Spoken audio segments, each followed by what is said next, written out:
Nilisema mimi bungeni kuna siku tutapata chizi mmoja ana mambo yake tu. Tutakapata chizi mmoja hivi. Si tumeshamkabidhi kila kitu. Hakuna hatari kubwa kama kumkabidhi mwenda wazimu shoka sokoni.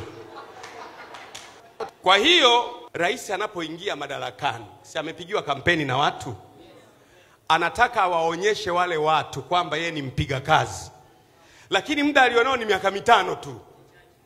Kwa hiyo inabidi afanye vitu ambavyo vitawaonyesha wananchi kwamba ni mchapa kazi. Kwa sababu maendeleo ya muda mrefu yanahitaji muda mrefu. Kwa hiyo inabidi aingie naye na haraka haraka, anaingia na haraka haraka. Mwinyi ana miaka yake 10 anaelekea huko. Huyo vizuri, anafanya vizuri kuelekea huko. Baadaye anamaliza miaka yake 10.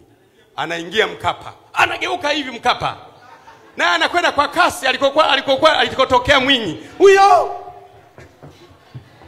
anafika hapa.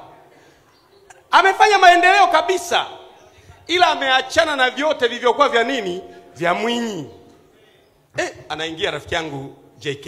Anageuka kushoto. Na yeye miaka 10 huyo upande wake na anaelekea upande wake. Anaingia JPM na yeye huyo. Anaingia mwingine huyo. Ataingia wa 7, wa 8, wa 9, huyu kila mtu anasepa kivyake. Kwa hiyo unakuta mko pale pale, mlienda hivi mkarudi hivi, mlienda hivi mkarudi hivi, mlienda hivi mkarudi hivi, mlienda hivi mkarudi hivi.